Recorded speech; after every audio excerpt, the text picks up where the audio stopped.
Leonardo da Vinci, el primero de esos grandes maestros, nació en una aldea toscana. Fue aprendiz en uno de los principales talleres florentinos, el del pintor y escultor Andrea de Verrocchio. La fama de este último era muy grande, tanto que la ciudad de Venecia le encargó el monumento a Bartolomeo Colleoni, un general al que se le debía gratitud por una serie de beneficios que había concebido más que por ninguna hazaña bélica en especial. La estatua ecuestre que hizo Verrocchio, y ahora vayamos a ver la ilustración 188 y 189, que es las dos que podemos observar, muestra que era un digno heredero de la tradición de Donatello. Estudió minuciosamente la anatomía del caballo y vemos con qué precisión observó la posición de los músculos y las venas de la cara y el cuello de Colleoni. Pero lo más admirable de todo es la postura del jinete, que parece estar cabalgando al frente de sus tropas con expresión de osado desafío.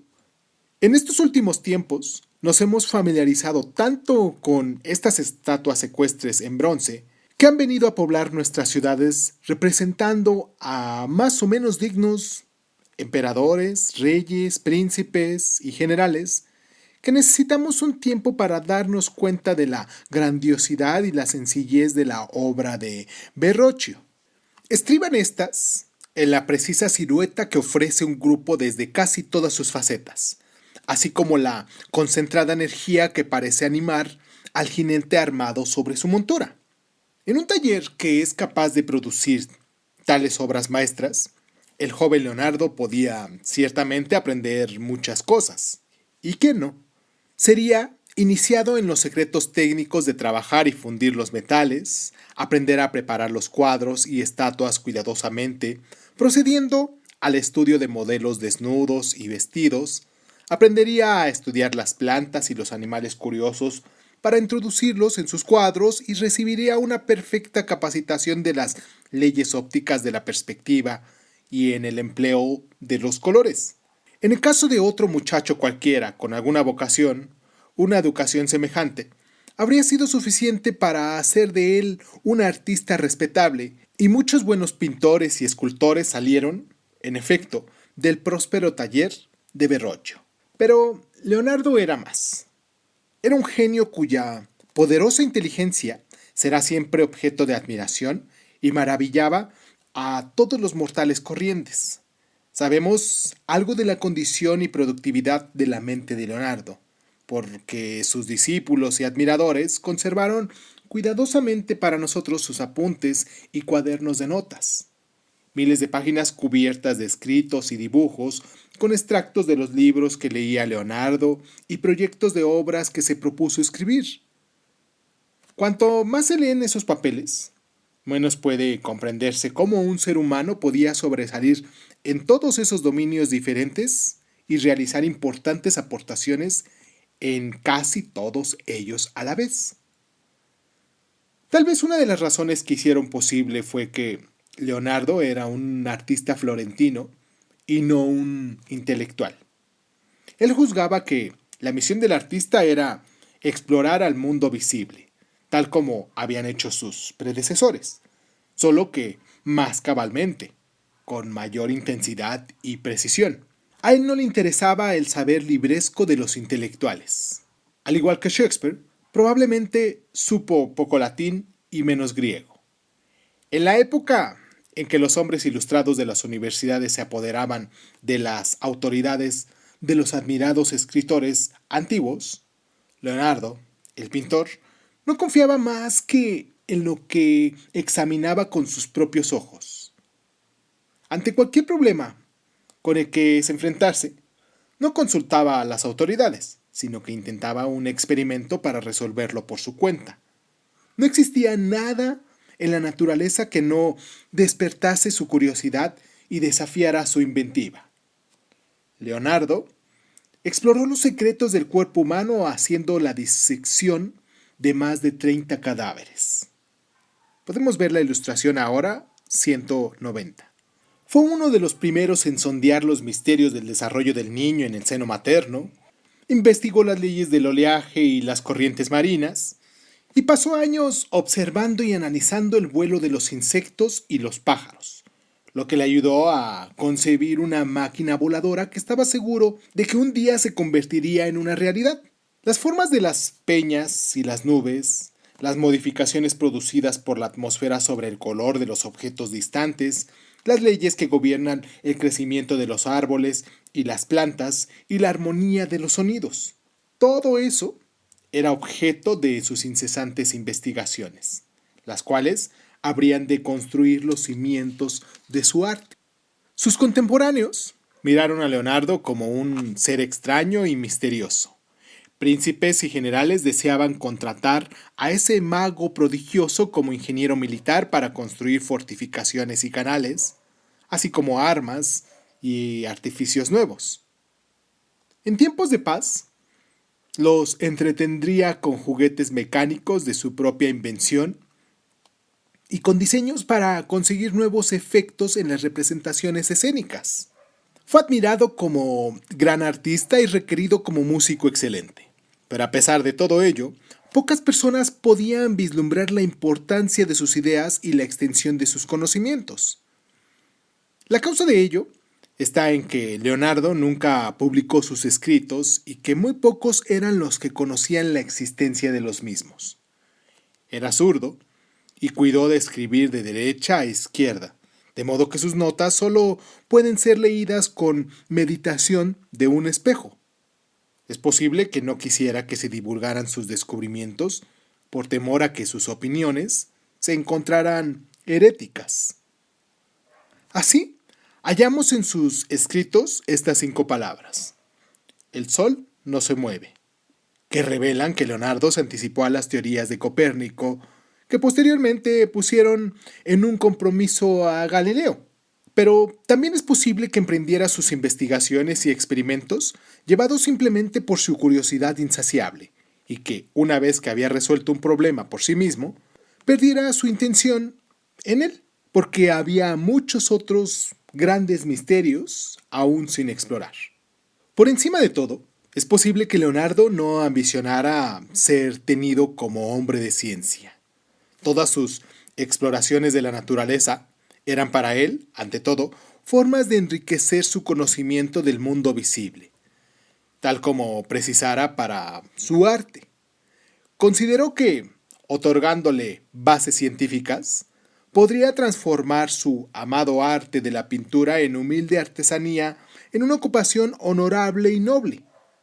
Para nosotros, esa preocupación acerca del rango social de los artistas puede ser difícil de comprender, pero ya hemos visto la importancia que tuvo para los hombres de la época.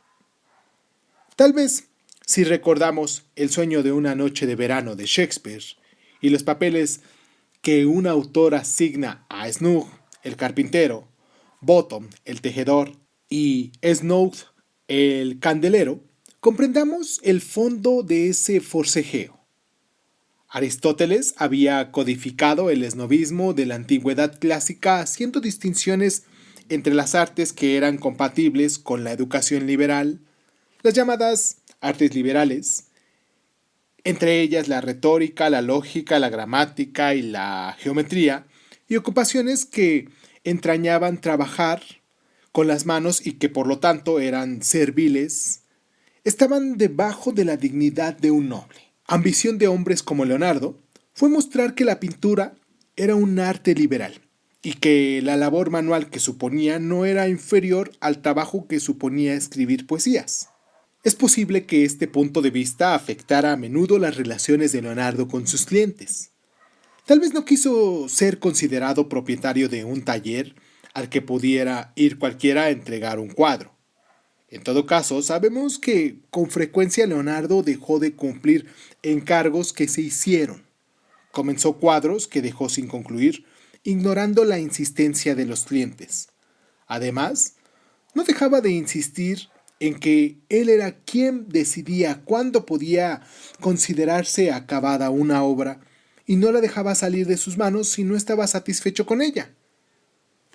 No sorprende, pues, que sean escasas las obras que concluyó y que sus contemporáneos lamentaran que el genio pareciese desperdiciar su tiempo trasladándose incesantemente de Florencia a Milán, de Milán a Florencia, que entrase al servicio del notorio aventurero César Borgia, entonces en Roma, y finalmente en la corte del rey Francisco I de Francia, donde murió en 1519, más admirado que comprendido.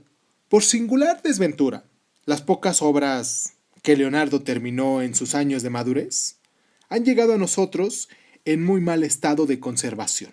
Así, cuando contemplamos lo que queda de la famosa pintura mural de Leonardo, La Última Cena, veamos la ilustración 191 y 92, tenemos que esforzarnos en imaginar cómo pudo aparecer a los ojos de los monjes para los cuales fue realizada.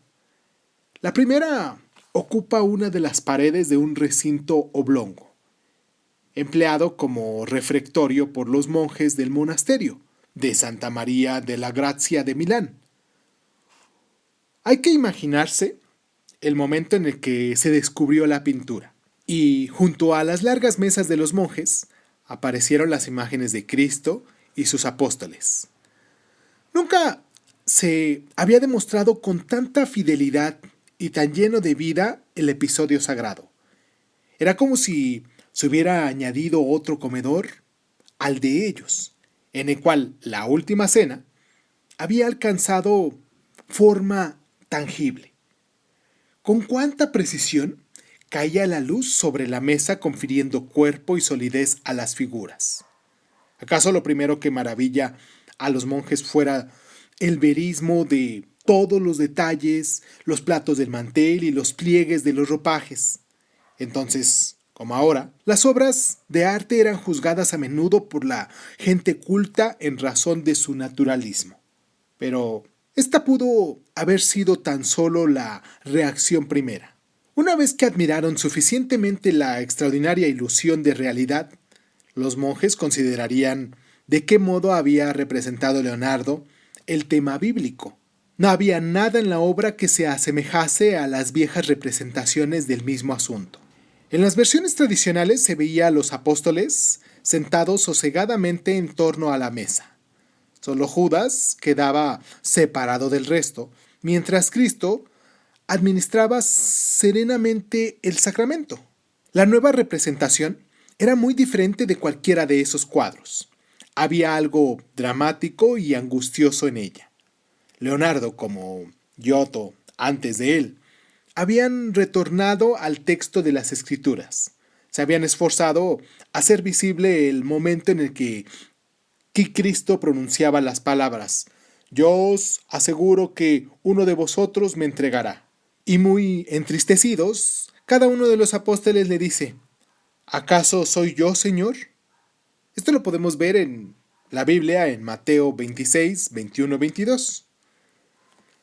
El Evangelio de San Juan añade: uno de sus discípulos, el que Cristo amaba, estaba en la mesa de al lado de Cristo. Simón Pedro hace una seña y le dice: pregúntale de quién está hablando. Él, recostándose sobre el pecho de Cristo, le dice: Señor, ¿quién es? Juan 13, 23, 25. Es este preguntar y señalar el que introduce el movimiento de la escena. Cristo acaba de pronunciar las trágicas palabras, y los que están a su lado retroceden asustados al oír la revelación. Unos parecen estar arguyendo su inocencia y amor, otros discutiendo gravemente acerca de lo que Cristo puede haber dado a entender. Otros más parecen mirarse ansiando una explicación de las palabras que acaba de pronunciar. San Pedro, el más impetuoso de todos, se precipita hacia San Juan, que está sentado a la derecha de Cristo. Como si murmurase algo al oído de San Juan, inadvertidamente empuja hacia adelante a Judas. Este no parece separado del resto, y sin embargo queda aislado. Él es el único que no gesticula ni pregunta. Inclinado hacia adelante, inquiere con la mirada algún indicio de sospecha o de ira, que contraste dramáticamente con la figura de Cristo. serena y resignada en medio de la agitación. Nos gustaría saber cuánto tardarían los primeros espectadores en darse cuenta del arte consumado con que se ordenó todo el movimiento dramático. A pesar de la agitación causada por las palabras de Cristo, no hay nada caótico en el cuadro. Los 12 apóstoles parecen formar con toda naturalidad 4 grupos de 3, relacionados unos con otros por gestos y movimientos. Hay tanto orden en esa variedad y tanta variedad en ese orden que no se acaba nunca de admirar el juego armónico y la correspondencia entre unos movimientos y otros. Tal vez solo podamos apreciar el logro de Leonardo en esta composición resolviendo a considerar el problema estudiado al describir el de San Sebastián de Pollaiuolo. Regresemos a la ilustración 171. Recordemos cómo lucharon los artistas de aquella generación por conciliar las existencias del realismo con las del esquema del dibujo. Recordemos cuán rígida y artificiosa nos pareció la solución de Pollaiuolo a este problema. Leonardo, que era un poco más joven que Pollaiuolo, lo resolvió con aparente facilidad. Si se olvida por un momento lo que la escena representa, se puede disfrutar con la contemplación del hermoso esquema que forma las figuras. La composición parece poseer la armonía y el natural equilibrio que caracterizó las pinturas góticas y que artistas como Roger van der Weyden y Botticelli, cada uno a su manera, trataron de recuperar para el arte. Pero Leonardo no juzgó necesario sacrificar la corrección del dibujo o la exacta observación a las exigencias de un esquema satisfactorio. Si olvidamos la belleza de la composición, nos sentimos enfrentados de pronto con un trozo de la realidad tan palpable y sorprendente como los que hemos visto en las obras de Masaccio o Donatello. Y ni siquiera este acierto goza la verdadera grandeza de la obra. Pues más allá de aspectos técnicos como la composición y el dibujo, debemos admirar la profunda penetración de Leonardo en lo que respecta a la conducta y las relaciones humanas, así como la poderosa imaginación que le permitió situar la escena ante nuestros ojos. Un testigo ocular refiere que vio a menudo a Leonardo trabajando en la última cena. Afirma que se subía al andamio y podía estarse ahí días enteros con los brazos cruzados sin hacer más que examinar lo que ya había hecho, antes de dar otra pincelada. Es el fruto de este pensar lo que nos ha legado. Y aún en su estado ruinoso, la última cena sigue siendo uno de los grandes milagros debido al genio del hombre. Hay otra obra de Leonardo que quizás sea más famosa que la última cena. El retrato de una dama florentina cuyo nombre era Lisa, Mona Lisa. Saltemos a la ilustración 193, si es que no la conoces, claro. Fama tan grande como la de la Mona Lisa, de Leonardo da Vinci, no es siempre una bendición para una obra de arte. Acabamos por hastiarnos de verla en postales, incluso en tantos anuncios, y nos resulta tan difícil mirarla como obra en la que un hombre de carne y hueso representó a otra persona también de verdad. Pero merece la pena que olvidemos lo que sabemos o creemos acerca del cuadro y lo contemplemos como si fuéramos las primeras personas que ponen sus ojos en él. Lo que al pronto nos sorprende es el grado de asombro en el que la Mona Lisa parece estar viva. Realmente se diría que nos observa y que piensa por sí misma. Como un ser vivo, parece cambiar ante nuestros ojos y mirar de forma distinta cada vez que volvemos a ella. Incluso, ante las fotografías del cuadro, experimentamos esa extraña sensación. Pero frente a la original, en el Museo del Louvre en París, el hecho es aún más extraordinario. Unas veces parece reírse de nosotras. Otras, cuando volvemos la mirada, nos parece advertir cierta amargura en su sonrisa. Todo esto resulta un tanto misterioso. Y así es. Realmente, el efecto propio de toda gran obra de arte. Sin embargo, Leonardo pensó conscientemente en cómo podía conseguir ese efecto y por qué medios. El gran observador de la naturaleza supo más acerca del modo de emplear sus ojos que cualquiera de los que vivieron antes que él. Vio claramente un problema que la conquista de la naturaleza había planteado a los artistas. Problema no menos intricado que el de combinar correctamente el dibujo con la composición armónica.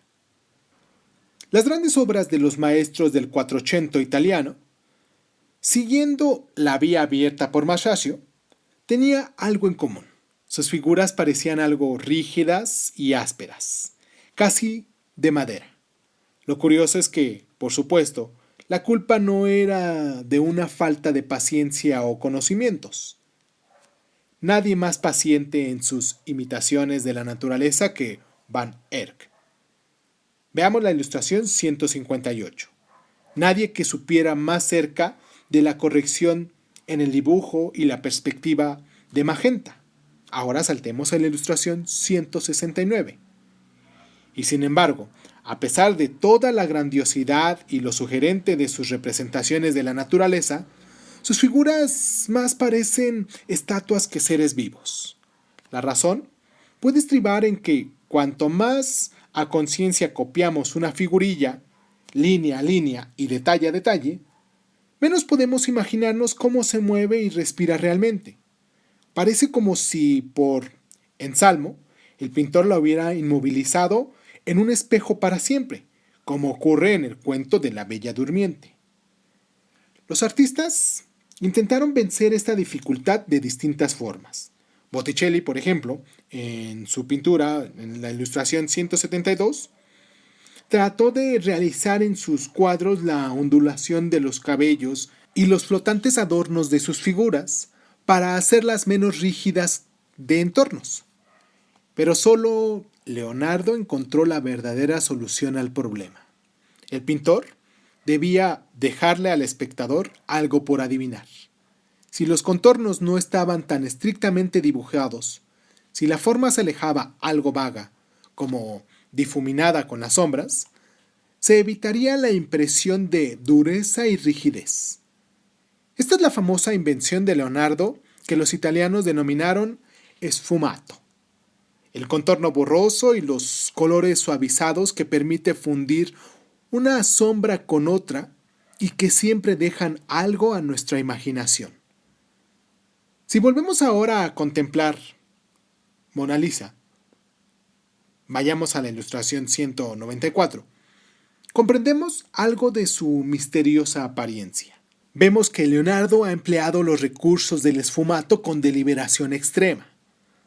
Todo aquel que ha tratado de dibujar o bosquejar un rostro sabe lo que llamamos su expresión reside principalmente en dos rasgos: las comisuras de los labios y los extremos de los ojos. Y son estas partes las que Leonardo dejó deliberadamente en lo incierto, difuminándolas con sombras suaves. Por este motivo, nunca llegaremos a saber con certeza cómo nos mira realmente Mona Lisa. Su expresión siempre parece escapársenos. Pero, claro está, no es solo la vaguedad la que produce ese efecto. Hay motivos más profundos. Leonardo hizo una apuesta muy atrevida, a lo que tal vez solo podría arriesgarse un pintor de su consumada maestría. Si observamos el cuadro con atención, veremos que los dos lados no coinciden. Esto se aprecia sobre todo en el pasaje fantástico del fondo. El horizonte parece más bajo a la izquierda de la figura que a la derecha. En consecuencia, cuando focalizamos la mirada en el lado izquierdo del cuadro, la mujer nos parece más alta o más erguida que cuando lo hacemos en el lado derecho. Y su rostro, asimismo, parece modificarse con ese cambio de enfoque, porque tampoco en este caso las dos mitades que corresponden con exactitud. Pero con todos estos recursos artificiosos, Leonardo pudo haber producido un habilidoso juego de manos más que una obra de arte si no hubiera sido exactamente hasta donde podía llegar y si no hubiera contrabalanceado su atrevida desviación de la naturaleza con una representación maravillosa del cuerpo viviente. Véase de qué modo está modelada la mano, o cómo está hecha la manga, con sus diminutas arrugas. Leonardo podía ser tan obstinado como cualquiera de sus predecesores en la paciencia observación de la naturaleza, pero ya no era un mero y fiel servidor de ella. Desde épocas remotas, en un lejano pasado, los retratos se miraron con respeto por creerse que, al conservar el artista la apariencia visible, conservaba también el alma de la persona retratada. Ahora, el gran hombre de ciencia, Leonardo, convertía en realidad algo de los sueños y temores en esos primeros hacedores de imágenes. Mostró que conocía el hechizo de infundir vida a los colores esparcidos en los pinceles prodigiosos. Vamos a hacer esta pausa a continuación. Espero que hasta aquí quede un poquito claro la magnificencia de este gran artista, de Leonardo da Vinci, porque en nuestro siguiente bloque hablaremos de Miguel Ángel Buonarroti. Vamos a hacer la pausa y regresamos.